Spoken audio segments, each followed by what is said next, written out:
In 2019, more than 2 million Filipinos left the country to work overseas. More than half of this number were women in search of brighter opportunities for their families. Unfortunately, not all overseas Filipino workers or OFWs become successful. In 2020, the Overseas Workers Welfare Administration received complaints of maltreatment and mistreatment from migrant workers. Most of these cases involve Filipino domestic workers who are considered vulnerable to exploitation and, yes, to slavery. The Global Fund to End Modern Slavery, or GFEMS, is an international organization that aims to curb slavery among OFWs and other exploited groups. They have chosen the Blas F. Ople Policy Center and Training Institute as their partner NGO in the Philippines, which initiated an anti-slavery project for overseas Filipino domestic workers. Thanks to the Office to Monitor and Combat Trafficking in Persons at the U.S. Department of State, the project resulted in success stories of OFWs who used to experience human trafficking and other forms of exploitation in the Middle East. GFEMS and the Ople Center are working together to transform underlying systems of labor migration in 3 ways: by reducing worker vulnerability and by giving them the tools that they need to succeed, by improving policies and enforcement, and by shifting the recruitment industry to more ethical practices. We're working with a wide variety of partners around the world to do that in a couple of ways. First, we are actually creating new ethical recruitment channels for workers. We are engaging with industry to drive demand for ethical recruitment, and we are advocating with government partners to enable an environment for ethical recruitment practices to be adopted and championed. Ople Center is really a vital partner of IACAT in ensuring that traffic victims, especially OFWs, receive the appropriate care and help and assistance. And also, they play a vital role in identifying, in preventing and reporting suspected cases of human trafficking. For human traffickers and abusive employers, a domestic worker is an object, a tool to be used, not a person entitled to human dignity, respect, and honor. For her 5 children, Leah is the best mother one can hope for. To them, she is a hero, the pillar of their household. Sadly, that role of a mother, woman, and worker entitled to human rights was disregarded by her employers. Nung dumating ako, nananakit na po sila. Tapos, tumakas nga po ako noon, pumunta ako ng agency. Binalik po ako sa amo ko. Tapos noon po, tuloy-tuloy na po yung pananakit nila sa akin. Yung ginawa po sa akin ng amo ko, yung sa CR po ako natutulog. Sinasaktan po ako ng parang hayop na kinakadena. Tapos inuuntog po yung ulo sa mga pader kung anong mga bagay po yung pinapalo sa akin. Dalangin lang po talaga sa Panginoon. Tsaka yung mga anak ko po, iisip ko na kailangan ko pa po silang makita. Gusto ko pa po silang makasama. Leah returned to the Philippines in February 2021. The Philippine Embassy is pursuing a case against her abusive employer in Syria. Nagtapon po ako ng basura noon. Yun po yung pagkakataon na nakatakas ako. Meron pong isang Syriana na nakita po ako. Lumapit po siya sa akin. At tinulungan niya po akong dalhin sa police station. Hinabili niya po ako doon na pauwiin daw po ako tsaka wag daw po akong sasaktan. Iuwi daw po ako sa Pilipinas para po sa mga anak ko. 5 kulungan po ang napuntahan ko hanggang makapunta po ako ng embassy. Pagdating po ng embassy, humingi po ako ng tulong na makauwi para po makita ko na yung pamilya ko. Kasi 7 taon po akong walang tawag. Hindi po nila alam na buhay pa ako. Nag-aalala po yung pamilya ko. Wala po sila kahit anong komunikasyon sa akin. We admire Leah for fighting there was pressure on her upon her return to withdraw. And the pressure even came from people around her. But to her credit, she said, no, I will fight and I will pursue justice. And so we are helping her recover, and we are helping her regain her confidence and know that she is not isolated. She's valued not just by her children, but by the community and by the country. That's what we want to restore to her. Leah is starting a new chapter as an entrepreneur with the livelihood assistance provided by the Ople Center and the San Miguel Corporation's Community Reselling Program. Yung tulong po nila sa amin, okay po kasi nabigyan po kami ng pang-umpisa ng pangkabuhayan para po sa pamilya. Hanggang ngayon po, maayos ko pong aayos yung negosyo na naibigay po nila sa amin. Kaya patuloy po namin didiretso ang pagninegosyo na tinulong po nila sa amin. Nagpapasalamat po ako ng sobra-sobra sa naibigay po nilang pangkabuhayan.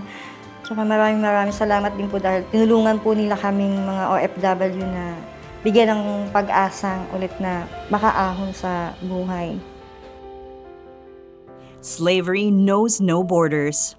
A Filipino can leave the Philippines, work in another country, and be a victim of human trafficking in a third country.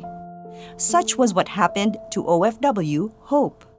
A fellow Filipino offered her a high-paying job in Bahrain while she was legally employed as an overseas Filipino worker in Dubai. Pag dating po doon, nilak po agad nila kami. Tapos yun na po, doon na po nag-start lahat. Naging ganun na po yung setup namin na kinukulong na kami, then bubuksan lang yung pinto pagka yung may papasok na na lalaki. Almost 2 to 3 months po ganun kasi nung nakakuha na po kami ng time na tumakas po kasi kami talaga. Hindi na po namin kaya kasi nagkasakit po kasi kami na halos yung kasama ko po talagang umiiyak na siya kasi halos hindi na po siya makaihi ng normal. Kino-comfort ko na lang siya. Parang nagtulungan na lang po kami na kailangan nating makatakas. Tumatawag naman po ako nun sa embassy pero hindi po nila kami binibigyan ng action, ganyan. Kaya tinry na lang po namin talaga na tumakas kahit na tinitreaten po nila kami na papahuli kami, papakulong kami, or papasalvage kami sa mga pulis daw doon.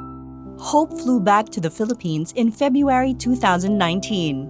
They filed a complaint at the Department of Foreign Affairs, Office of the Undersecretary for Migrant Workers Affairs, and the National Bureau of Investigation, which endorsed them to the Ople Center.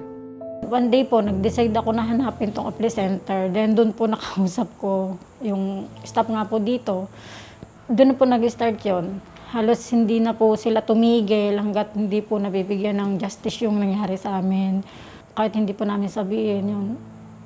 Lubas kayo dito, ganyan, pinadadalan po kami ng pamasahe, sinasamahan po kami sa WCPC, NBI, nakabantay po sila sa amin. Mula umpisa hanggang dulo, hindi po nila kami iniwan. Napakalaking tulong po nun sa amin. Kasi kung hindi dahil sa kanila, siguro hindi namin nakamit yung hustisya kasi sila po talaga yung naging way ng lahat-lahat po talaga. In April 2020, the Bahrain court ruled in Hope's favor, thus convicting 8 people, including a Bahraini policeman, of human trafficking. She and a fellow trafficking survivor received $3,000 as financial assistance from the Bahrain government. Siguro yung nagpapalakas na lang po sa akin ngayon, siguro mga anak ko. Kasi hindi pa kami tahimik nung kasama ko kasi yung isa na pinaka-mastermind is hindi pa nakakulong na sa Pampanga pa.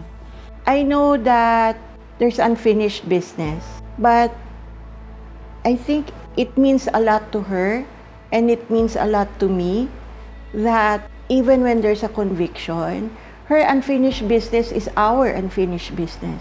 It doesn't end with a milestone. We want her to enjoy her life. We want her to be at peace.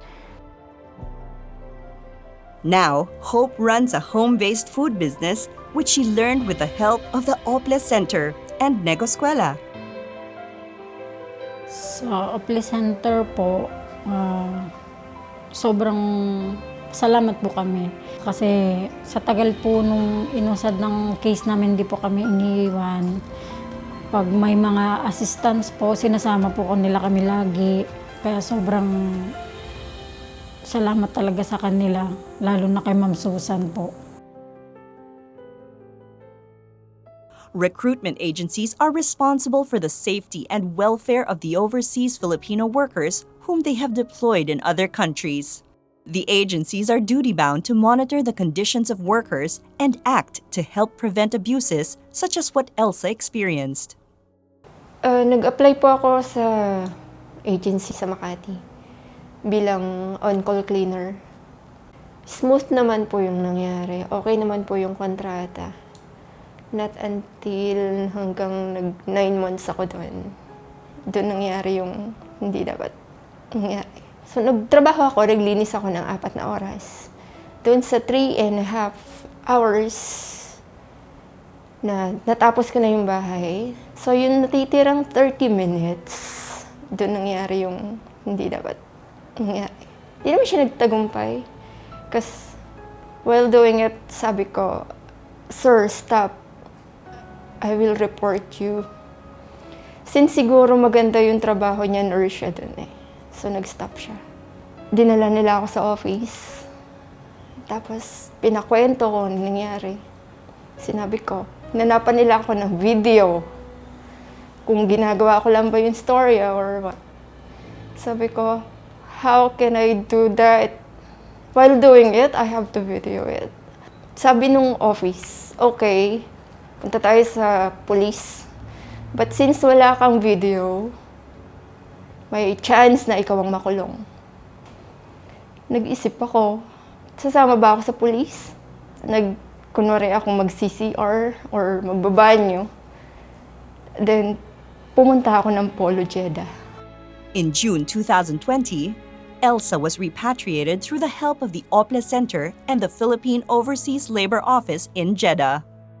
I feel for her because she left the country feeling that she would be more protected as a cleaner than as a domestic worker. But the opposite was true.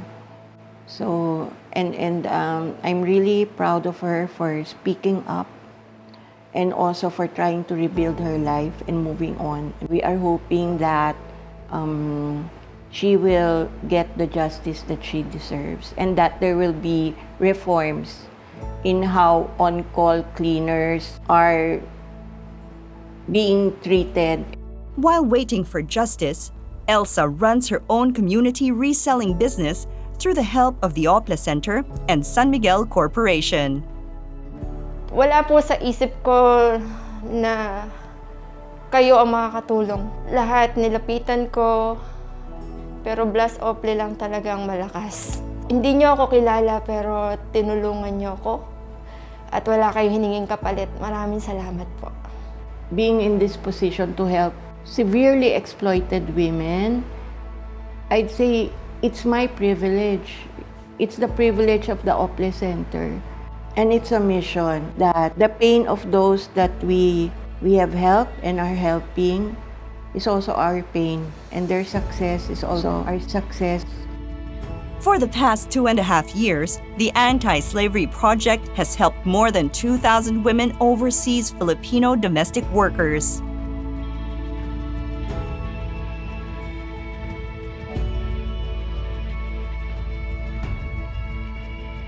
Women who were removed from exploitation and repatriated home were provided reintegration and aftercare services in partnership with the country's biggest business conglomerate, as well as other private sector and government partners.